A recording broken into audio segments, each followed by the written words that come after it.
Good morning students. आप लोगों को हम लोगों ने ऑनलाइन क्लासेस जो स्टार्ट की है आप लोगों की, उन ऑनलाइन क्लासेस में हमने जो हमारा चैप्टर स्टार्ट किया था वो क्या था? हमारा एक चैप्टर तो कंप्लीट हो चुका था, वो हमारा फर्स्ट चैप्टर था साइंस का। बिकॉज मैं आपका साइंस सब्जेक्ट ले रही हूँ तो मैंने आपको आपका उसका बुक का फर्स्ट चैप्टर कराया था। उसमें हमने क्रॉप प्रोटेक्शन और मैनेजमेंट के बारे में पढ़ा था ना। सेकेंड जो हमारा चैप्टर है वो हमने लिया था चैप्टर नंबर 8 बायो का, बिकॉज ये काफी इजी चैप्टर है, सीजन से ये पहले लिया है। इसमें हमको पढ़ना है सेल की स्ट्रक्चर और उनके थ्रू होने वाले फंक्शंस।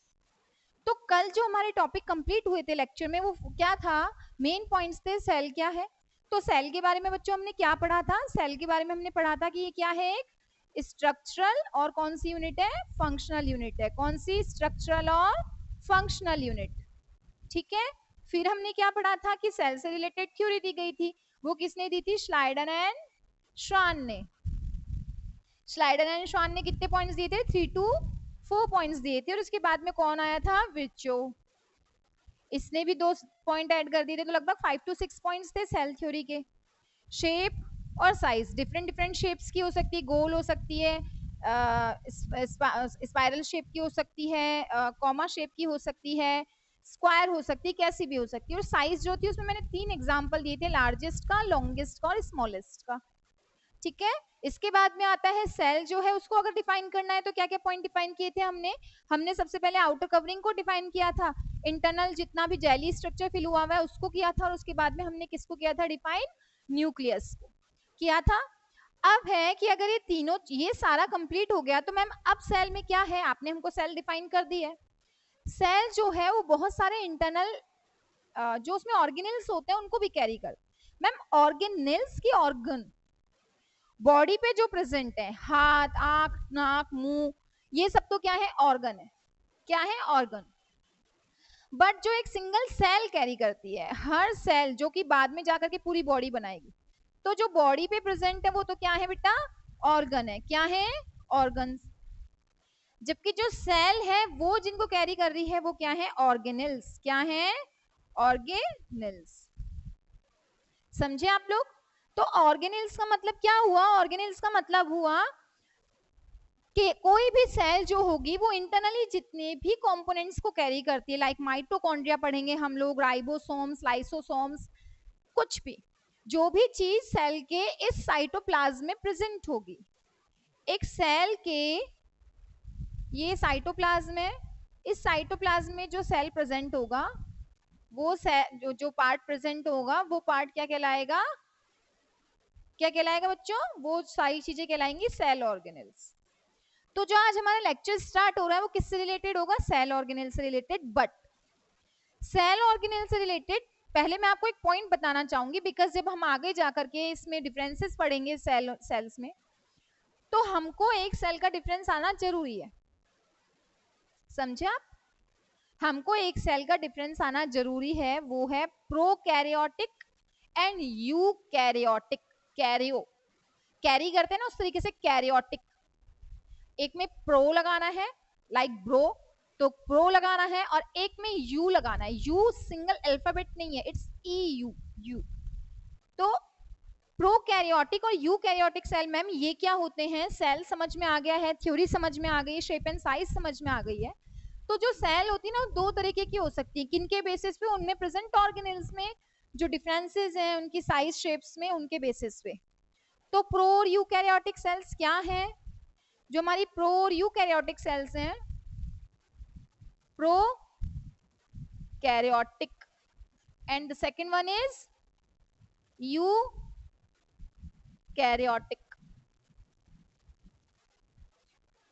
तो प्रोकैरियोटिक और यूकैरियोटिक क्या होता है? हमने पढ़ा है सेल के अंदर डिफरेंट क्या प्रेजेंट है? ऑर्गेनेल्स। क्या प्रेजेंट है? ऑर्गेनेल्स प्रेजेंट है ना। अब जो प्रो है, प्रो का मतलब जो स्टार्टिंग होता है, प्रो, प्री, जैसे हम कहते हैं प्री क्लासेस करिए हमने, प्री एजुकेशन है बच्चों की अभी, तो प्री एजुकेशन का मतलब छोटी क्लासेस वाले बच्चे होते हैं। तो अब क्या है बच्चों, जो प्रोकैरियोटिक है इसका मतलब भी क्या होता है कि किसी सेल के अंदर जो उसके ऑर्गेनेल्स हैं, क्या है उसके? ऑर्गेनेल्स, उन पे कोई भी मेम्ब्रेन नहीं होती है। वो कैसे होते हैं? Membrane less. यानी कोई बाउंडेशन नहीं होती है, मेम्ब्रेन बॉन्डेड नहीं होते हैं। यानी कि हर ऑर्गेनेल जो है वो खुद के बाहर एक कवरिंग रखता है। माइटोकॉन्ड्रिया जो होगी उसकी खुद की लेयरिंग होगी, लाइसोसोम्स की खुद की होगी, राइबोसोम्स की खुद की होगी। तो हर ऑर्गेनेल जो है वो खुद की एक आउटर कवरिंग रखेगा।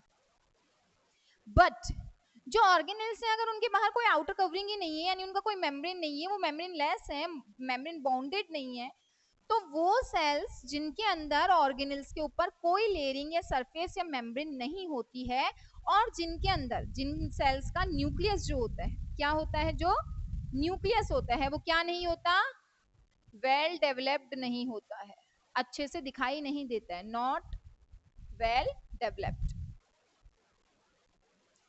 अब जब मेम्ब्रेन ही नहीं है, हम लोगों ने पढ़ा था न्यूक्लियर मेम्ब्रेन टाइप का है कि न्यूक्लियस है तो इसके बाहर की मेम्ब्रेन को न्यूक्लियर मेम्ब्रेन है, तो न्यूक्लियस तो न्यूक्लियर मेम्ब्रेन। अब ये है ही नहीं प्रॉपरली, तो क्या वो पूरे साइटोप्लाज्म के अंदर आपको शो होगा, आपको न्यूक्लियस शो होगा? नहीं। तो जो प्रोकैरियोटिक सेल्स है इसका मतलब क्या हुआ? प्रोकैरियोटिक सेल्स का मतलब हुआ ऐसी सेल्स जिनके अंदर जो भी ऑर्गेनेल प्रेजेंट होगा उन पे कोई मेम्ब्रेन प्रेजेंट ना हो, और जो उनका न्यूक्लियस है वो वेल डेवलप्ड ना हो, तो वो सेल्स प्रो कहलाती हैं। बच्चे होते हैं ना जिनकी बोन्स प्रॉपरली नहीं डेवलप हुई हैं, जिनकी स्किन प्रॉपरली डेवलप नहीं हुई है। अभी स्किन प्रॉपरली डेवलप नहीं होने का मतलब उनकी स्किन काफी कच्ची होती है, काफी थिन होती है। तो जो ये डेवलपमेंट होता है ना, वो प्री स्टेज जो आती है that is the prokaryotic, and the second one is eukaryotic. तो इसका उल्टा कर दो, इसमें नहीं है, शायद उसमें होते होंगे, तो आप क्या लिखेंगे, ऐसी सेल जिसमें ऑर्गेनेल्स मेम्ब्रेन बॉन्डेड होते हैं, जिसके अंदर मेम्ब्रेन बॉन्डेड होते हैं वो यूकैरियोटिक सेल है, और जिसका न्यूक्लियस वेल डेवलप्ड होता है वो यूकैरियोटिक सेल्स होती हैं। तो जितने भी ऑर्गेनेल हो वो वेल डेवलप्ड हो, उनके अंदर सारे जो ऑर्गेनेल्स हैं उनमें मेम्ब्रेन प्रेजेंट हो, सारे ऑर्गेनेल्स सेपरेटली दिखाई दे रहे हो, न्यूक्लियस प्रॉपरली दिखाई दे रहा हो, तो वो क्या कहलाता है बच्चों, वो कहलाते हैं यूकैरियोटिक सेल्स। आगे यहाँ तक समझ में यूकैरियोटिक सेल तक? ओके। अब हम स्टार्ट करते हैं कि मैम ये ऑर्गेनेल्स क्या है जिनके बेसिस पे हम सेल की स्टडी करना चाह रहे हैं, आखिर वो ऑर्गेनेल्स हैं क्या। तो हम सबसे पहले स्टार्ट करेंगे जिनमें से क्वेश्चन क्रिएट होते हैं वो वाले टॉपिक्स, ठीक है, जो क्वेश्चन बन सकते हैं सेल चैप्टर में से, वो टॉपिक हम सबसे पहले लेंगे। तो सबसे पहले हम क्या लेंगे, सबसे पहले हम लेंगे माइटोकॉन्ड्रिया। क्या लेंगे बच्चों, सबसे पहला ऑर्गेनेल जो है that is mitochondria, it's mitochondria. Ma'am mitochondria क्या होता है? हर सेल, आप खाना खाते हैं ना, जब हम खाना खाते हैं तो क्या होता है, हमको बहुत सारी एनर्जी मिल जाती है और हम आराम से सारे काम कर लेते हैं। बट जैसे हमको थकान होती है हम बैठ जाते हैं, क्यों? बिकॉज उस टाइम आपकी बॉडी में जितनी एनर्जी थी वो डाउन हो गई, आपको खाना खाए बहुत टाइम हो गया है, आपको वापस से किसकी जरूरत पड़ेगी, एनर्जी की जरूरत पड़ेगी, पड़ेगी ना। एज इट इज हर सेल को अपने सारे, जैसे आपको आपके फंक्शंस करने के लिए पूरी बॉडी को एनर्जी चाहिए, हर एक सिंगल सेल को, जो आपकी बॉडी का हर बेसिक यूनिट है, हर ऑर्गन का, उन सबको, हर सेल को किसकी जरूरत है, एनर्जी की। किसकी जरूरत होती है, एनर्जी की। तो जो माइटोकॉन्ड्रिया है इसका फर्स्ट पॉइंट क्या बनेगा,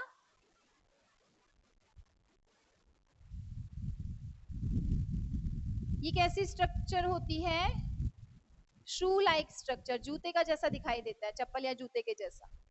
सेकंड पॉइंट आप लिखोगे कंटेन करता है किसको, क्रिस्टे को। किसको बच्चों, क्रिस्टे को। आप देखोगे ना जब माइटोकॉन्ड्रिया को तो ऐसी स्ट्रक्चर्स आपको दिखाई देंगी। तो जो ये फिंगर लाइक प्रोजेक्शन है ना, उंगलियों की जैसी, इन्हें क्या कहते हैं, क्रिस्टे, इस पॉइंट को।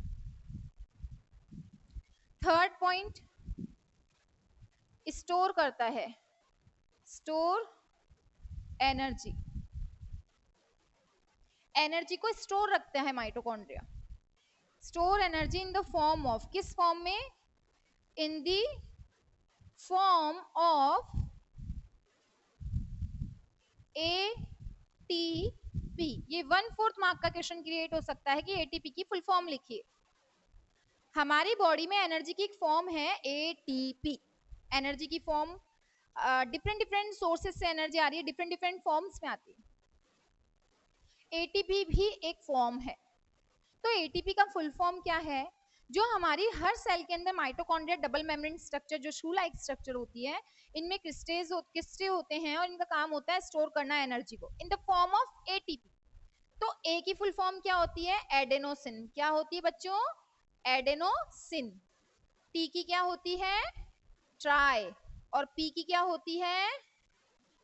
फॉस्फेट। तो क्या बना ये बच्चों?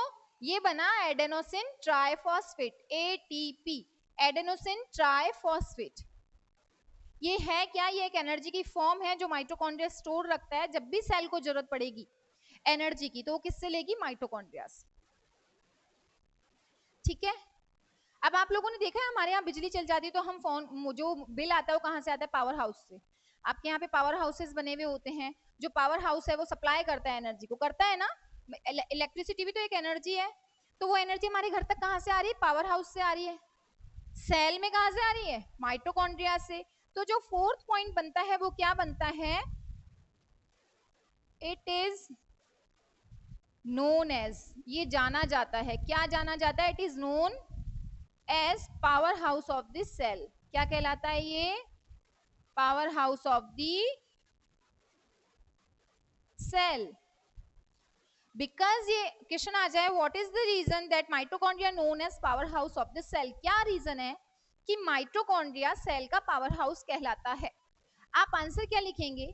The mitochondria known as power house of the cell because, क्योंकि it store the energy in the form of ATP which is transferred to the cell organelles when needed। जब जरूरत होती है तब सेल ऑर्गेनेल्स तक एनर्जी पहुंचाने का काम माइटोकॉन्ड्रिया कर रहा है, बिकॉज उसके पास क्या है? एनर्जी स्टोर्ड है। यही रीजन है कि इसको क्या कहा जाता है? Power house of the cell. और जो लास्ट पॉइंट बनेगा इसका, फिफ्थ पॉइंट, वो बनेगा ये स्ट्रक्चर से। इसका फिफ्थ पॉइंट क्या बनेगा? कैसी स्ट्रक्चर है ये बच्चों? Double membrane structure. कैसी है? डबल मेम्ब्रेन होता है।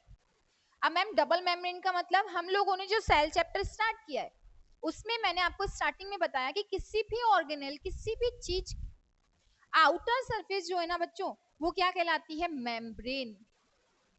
बायो में मेम्ब्रेन का मतलब, जैसे आपकी स्किन है ना, ये आपकी बॉडी की मेम्ब्रेन है। तो आउटर सरफेस जो भी है किसी चीज का, वो बायोलॉजी की लैंग्वेज में क्या कहलाती है? मेम्ब्रेन कहलाती है। अब माइटोकॉन्ड्रिया देखो कितनी लेयर्स दिख रही है आपको? 2 दिख रही है ना? इस सीजन से क्या कहा जाता है कि माइटोकॉन्ड्रिया डबल मेम्ब्रेन स्ट्रक्चर है। ठीक है, यहां तक समझ में आया? तो जो हमारा फर्स्ट ऑर्गेनेल है सेल का वो है माइटोकॉन्ड्रिया, जिसके पॉइंट्स क्या बनेंगे? That it is a shoe-like structure in cell. It contains the cristae, which is finger-like projection. Finger-like projection. Third point is it stores the energy in the form of ATP, which the full form of ATP is adenosine triphosphate. और अगर आप ये full form word नहीं लिखना चाहते तो bracket में लिखना एडेनोसिन ट्राइफॉस्फेट, बिकॉज आपको ये नोट साथ में लिखते हुए चलने हैं जो टीचर आपको पढ़ा रहे हैं। Second last is it is known as powerhouse of the cell because it store the energy for the transformation of energy to the organelles when it needed। जब किसी भी ऑर्गेनेल को जरूरत होगी तो ये एनर्जी देता है, इस सीजन से पावर हाउस कहलाता है। और जो लास्ट हमारा बनेगा वो क्या बनेगा माइटोकॉन्ड्रिया का? कि डबल मेम्ब्रेन स्ट्रक्चर होती है। तो चाहे आप इसको सेकंड लिख सकते हो कि shoe like structure, double membrane structure, contain cristae, stored ATP and known as power house of the cell. एक रफली आपको उस कॉपी में जैसा डायग्राम दिखाया जा रहा है उसी तरीके का एक रफली डायग्राम आपको आपकी कॉपी में बना लेना है। ठीक है, आपकी बुक में आपको ये नहीं मिलेगा, सेल के अंदर जरूर दिख जाएगा लेकिन वैसे आपको नहीं दे रखा अलग से माइटोकॉन्ड्रिया का स्ट्रक्चर, तो आप लोग रफली एक डायग्राम बना लेना। ठीक है, सेकेंड ऑर्गेनेल क्या है? ये तो हो गया पावर हाउस। अब जो सेकंड मेन क्वेश्चन बनता है वो किससे बनता है? वो बनता है लाइसोसोम्स से। किससे? लाइसोसोम्स। आप उसे लाइसोसोम भी पढ़ सकते हो और लाइसोसोम्स भी पढ़ सकते हो। ठीक है, तो अब हमारा सेकंड पॉइंट लेते हैं हम, वो है लाइसोसोम्स, सेकंड ऑर्गेनेल। अब इसमें क्या क्वेश्चन क्रिएट होता है? एक सेल जो है ना, इसके अंदर बहुत छोटे छोटे से spherical shape structure spread out हुई भी होती है, फैली हुई है पूरी में, ये लाइसोसोम्स है। आप लोग जब सेल को देखोगे ना तो ऐसा बहुत सारा दिखेगा आपको, लेकिन वो सारे लाइसोसोम नहीं है। ये डॉटेड स्ट्रक्चर तो क्या थी, साइटोप्लाज्म। मैंने बताया था ना, पूरा जेली लाइक स्ट्रक्चर जो फिलअप होता है वो क्या कहलाता है, साइटोप्लाज्म या ओनली प्लाज्मा। इसमें जो छोटे छोटे स्फेरिकल शेप स्ट्रक्चर्स होंगी ना, ये क्या होंगी, लाइसोसोम्स होंगी। अब आते हैं हम इसकी स्ट्रक्चर पे, तो हम फर्स्ट पॉइंट क्या लिखेंगे इसमें, स्फेरिकल स्ट्रक्चर, गोल गोल होती हैं। सेकंड पॉइंट क्या लिखेंगे, फ्रीली स्प्रेड हुई भी रहती हैं, कभी भी किसी से अटैच नहीं होती है, सेल साइटोप्लाज्म के अंदर फ्री रहती है। थर्ड पॉइंट क्या बनेगा, contain digestive enzyme, contain digestive enzyme. अब इससे क्वेश्चन क्रिएट होता है, ये क्या है, हमारी जो स्टमक होता है, हम जब खाना खाते हैं तो पूरी एलिमेंट्री कैनाल, मतलब जो आपकी आहार नाल होती है, एलिमेंट्री कैनाल जो है आपका डाइजेस्टिव ट्रैक्ट, माउथ से लेके एनस तक, खाना खाना और वेस्ट मटेरियल को एक्सक्रीट करना। हर सेल के अंदर, भैया आपने खाना खाया तो डाइजेस्ट, ये थोड़ी ना आपने खाना खाया है तो नेक्स्ट दिन आप फ्रेश होने जाते हो, जो वेस्ट मटेरियल एक्सक्रीट किया जाता है वो ऐसे कैसे जाता है, नहीं, उसमें से न्यूट्रिएंट्स हमारी बॉडी क्या कर लेती है, एब्जॉर्ब कर लेती है। सो हर सेल जो है उसको भी तो अपना खाना डाइजेस्ट करना है, इसको ऑक्सीजन चाहिए, कार्बन डाइऑक्साइड, हर चीज चाहिए। तो एक सेल को हर चीज को डाइजेस्ट करने के लिए कुछ ना कुछ चाहिए, बट खाने की चीज नहीं। ये डाइजेस्टिव एंजाइम किस पे काम करते हैं, वेस्ट मटेरियल पे। किसको डाइजेस्ट करते हैं, वेस्ट मटेरियल को। एक सेल ने कुछ चीज डाइजेस्ट करी, कुछ पचा लिया, कुछ लिया, जैसे मैं कहूँ उसने CO2 ले ली। अब CO2 बहुत सारी चली गई, जितनी नीड नहीं थी ना उससे ज्यादा चली गई, क्या करेगी, बाहर या तो मेम्ब्रेन से बाहर निकल जाएगी वो, या फिर क्या कर लिया जाएगा, लाइसोसोम के थ्रू उस वेस्ट मटेरियल को डाइजेस्ट कर लेंगे, बिकॉज लाइसोसोम खुद कंटेन करता है खुद के डाइजेस्टिव एंजाइम। तो जैसे ये लाइसोसोम है तो इसमें थोड़े से क्या भरे हुए होते हैं, डाइजेस्टिव एंजाइम। कोई वेस्ट मटेरियल बाहर घूम रहा है तो ये थोड़े से एक्सक्रीट करेगा और इसको डाइजेस्ट कर देगा, सेल में नहीं बचेगा वेस्ट। ठीक है, अब इससे जो नेक्स्ट क्वेश्चन आता है, हमने अभी पढ़ा कि mitochondria is the power house of the cell, पढ़ा ना। As it is lysosome is known as suicidal bags और suicide bags of the cell. इन्हें डस्टबिन भी कहते हैं। दो क्वेश्चन है, डस्टबिन से क्वेश्चन नहीं आता, बट फिर भी ध्यान रखना है, इसे डस्टबिन कहते हैं। आप वेस्ट कहाँ डालते हो, डस्टबिन में डालते हो ना। एज इट इज इसका वेस्ट कहाँ जा रहा है, लाइसोसोम्स में, तो ये डस्टबिन भी है। बट जो क्वेश्चन आता है वो क्या है, डस्टबिन का नहीं आएगा, क्वेश्चन आएगा इन्हें सुसाइड बैग क्यों कहते हैं। क्या लिखेंगे आप लोग, इसका सुसाइड बैग क्यों कहते होंगे। कई बार ऐसा होता है कि सेल अपना प्रॉपर फंक्शन नहीं कर पाती, कोई बहुत ओल्ड स्टेज पे जा रहा है या उसको प्रॉपर खाना या न्यूट्रिएंट्स नहीं मिल पा रहे, तो क्या होगा, धीरे धीरे उसकी जो सेल्स होंगी उनका फंक्शन स्लो हो जाएगा। अब जब फंक्शन ही अच्छा, आप खाना नहीं खाएंगे तो क्या आपका वेस्ट मटेरियल प्रोड्यूस होगा, नहीं, वेस्ट बन ही नहीं सकता है। आपका स्टमक बिल्कुल एम्प्टी है तो कैसे बन जाएगा। एज इट इज एक सेल अगर प्रॉपर फंक्शन नहीं कर पा रही है तो क्या उसमें वेस्ट बनेगा, नहीं बनेगा। अब जब वेस्ट नहीं बनेगा तो बेचारा लाइसोसोम क्या खाएगा, लाइसोसोम को तो वेस्ट चाहिए ना। तो क्या होता है, जब सेल प्रॉपर फंक्शन नहीं कर पाती, यानी वो अपना काम नहीं कर पा रही, तो वेस्ट मटेरियल प्रोड्यूस नहीं होता। और जब वेस्ट ही प्रोड्यूस नहीं होता तो क्या होता है, लाइसोसोम पे एक प्रेशर क्रिएट हो जाता है कि क्या करूं क्या खाऊं, तो लाइसोसोम फट जाता है। और जैसे वो फटता है उसके अंदर कौन से एंजाइम्स हैं, डाइजेस्टिव एंजाइम। ये कहाँ फ्री हो जाते हैं, पूरी सेल में। कहाँ फ्री हो जाते हैं, पूरी सेल के अंदर। और सेल के अंदर जो भी नेक्स्ट आप पढ़ोगे, जितने भी ऑर्गेनिल्स उनको खा जाते हैं, डाइजेस्ट कर जाते हैं। अब सेल के सारे ऑर्गेनिल्स को ही वो खा गया, आपके हाथ पैर सब काट के रख दो तो क्या करोगे, कुछ नहीं कर सकते ना। एज इट इज उसके अगर इंटरनल ऑर्गेनल खत्म है तो सेल को डेड मान। तो जब ये सेल को ही खत्म कर रहा है तो एक तरीके का सुसाइड बैग है, हार्मफुल है। बट कब, जब सेल खुद ही प्रॉपर फंक्शन नहीं कर पा रही। तो इसका एक छोटा सा मैं एरो लगा करके कुछ बता रही हूं। सुसाइडल बैग्स का, कि क्या रीजन है इन्हें सुसाइडल बैग्स कहते हैं। इसका रीजन है सेल जो है क्या नहीं कर पा रही बच्चों, प्रॉपर फंक्शनिंग, प्रॉपर फंक्शनिंग नहीं हो रही। सेल की प्रॉपर फंक्शनिंग नहीं हो रही तो क्या नहीं हो रहा, वेस्ट का प्रोडक्शन ही नहीं हो रहा। वेस्ट का प्रोडक्शन नहीं हो रहा तो क्या होगा, लाइसोसोम्स क्या हो जाएंगे, बर्स्ट हो जाएंगे। लाइसोसोम के बर्स्ट यानी फटते ही क्या होगा, कौन फ्री हो जाएगा, डाइजेस्टिव एंजाइम फ्री हो जाएंगे।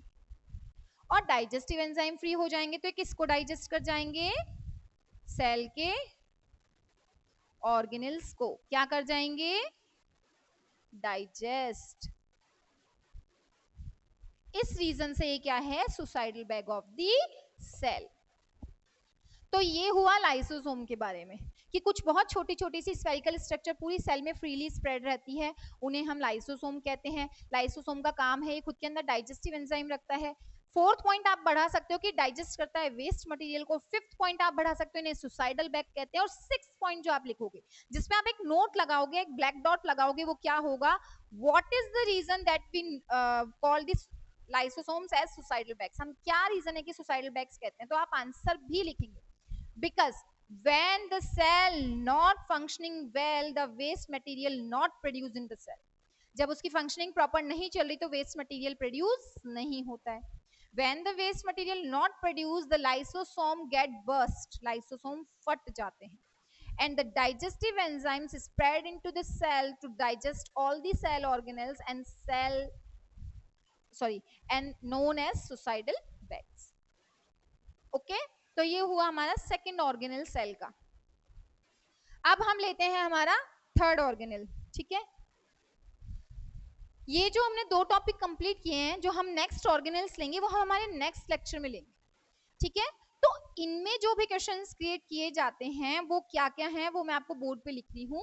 आपको उनके आंसर एक बार रिवाइंड करने हैं, फिर अपने खुद के, ऐसे नहीं कि रिपीट कर करके मैम ने जो लाइन बोली है वो एज इट इज लिख ली।